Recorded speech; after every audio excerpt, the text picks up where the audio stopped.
Hey, what's going on, everybody? Welcome back to another Prizepicks video talking the NBA playoffs round 2 for Tuesday. We got two games on Tuesday. The first game, Celtics Sixers, was absolutely crazy. Harden went wild on Monday. So, we got 5 picks for you in this one for these Tuesday games. But first, if you're not in the Discord, what are you doing? Get in there. It's completely free. We got a ton of people posting their wins in here. All this just from yesterday. Then we got a bunch of people, constantly talking in betting talk and player prop talk. So get in there. We even post more picks in there. People talk about their picks as well. For this one on Prize Picks, the first game, we don't have clarification on if Jimmy Butler is going to play. He seemed pretty limited at the end of last game. Like, he really couldn't do anything. I don't know why they weren't attacking him, but it seems like he actually might not play in this game. And the lines are kind of adjusted to that. We got Bam Adebayo at 18.5, which is a little higher than normal. I'm taking this one, especially if Jimmy Butler's not playing. In the first series, Bam only got over 19 one time, 16 in the last game. Without Jimmy Butler, his usage just goes so much higher. Coming over here to StatMuse, you could see it. Bam Adebayo this year without Jimmy Butler, 22.3 points, 10.4 boards, 3.4 assists. So if you don't like his points, you can also come over and roll with rebounds or even the PRA. I like all those, but I would go points with Butler out. He just shoots a lot more when Butler is not in there, and they need him to.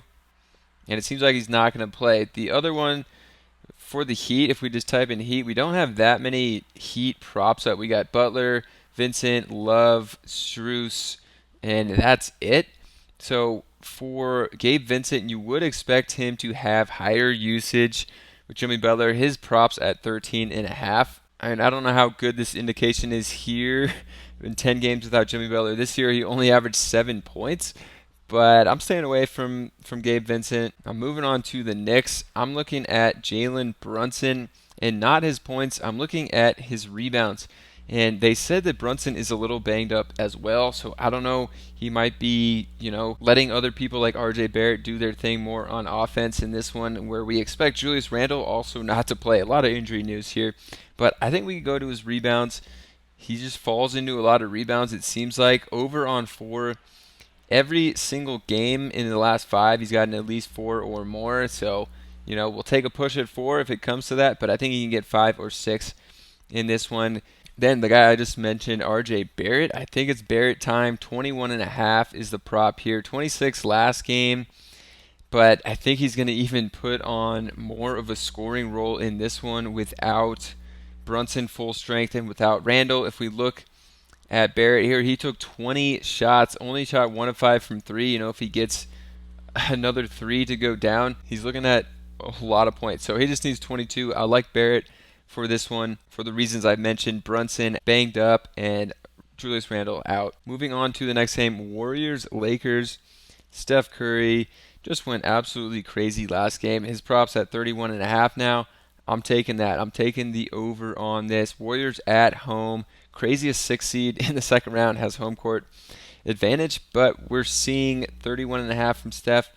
The Kings, in my opinion, have superior defenders for Steph. They had Davion Mitchell, they had Terrence Davis, De'Aaron Fox. They were all doing really well on Steph, actually, until the last game, but Steph did take 38 shots to get to 50. But you could see what they did against him in the games before that, 29-31. Versus the Lakers, I don't know who's going to guard him. Is it D'Angelo Russell? Is it Dennis Schroeder? Is it Austin Reeves? I don't know if any of those guys are going to be as good as the Kings guys I just mentioned were on Curry. So I'm taking that over in this one. It's also supposed to be a really high-scoring game. Stay tuned after these picks for my sports betting picks that we'll take a look at on DraftKings. Then the next guy I'm going to is Austin Reeves. I think Reeves is going to draw the assignment of Steph Curry. I don't know how that's going to go, but I think he's going to get big minutes. And Reeves in a high-scoring game here, it's what's expected to be high-scoring. 8 assists, 6 assists, 6 in the last 3. I think he keeps it going. He's going to be out there a ton.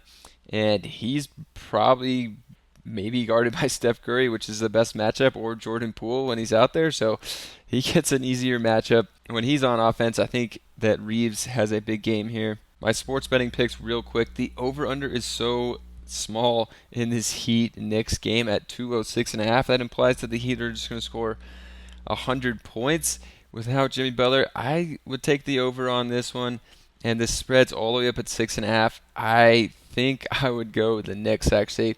My betting picks last video did really well, actually. I think all three of them hit as long as the Nuggets one hits. For this game, I think these lines are pretty fair. I'd probably just take the Warriors money line and call it a day over there. Just a quick recap of the picks. We got Austin Reeves over 4 assists, Steph Curry over 31.5 points, RJ Barrett over 21.5 points, Jalen Brunson over 4 boards, and Bam Adebayo over 18.5 points. Get in the Discord if you haven't already. We're going to be talking these prize picks. You know, when these injury news comes out, people will be in there talking. You could take advantage of some of these props before they're adjusted, all that good stuff. So get in there, subscribe to the channel, on the road to 1,000 subs, and I'll see you guys in the next video.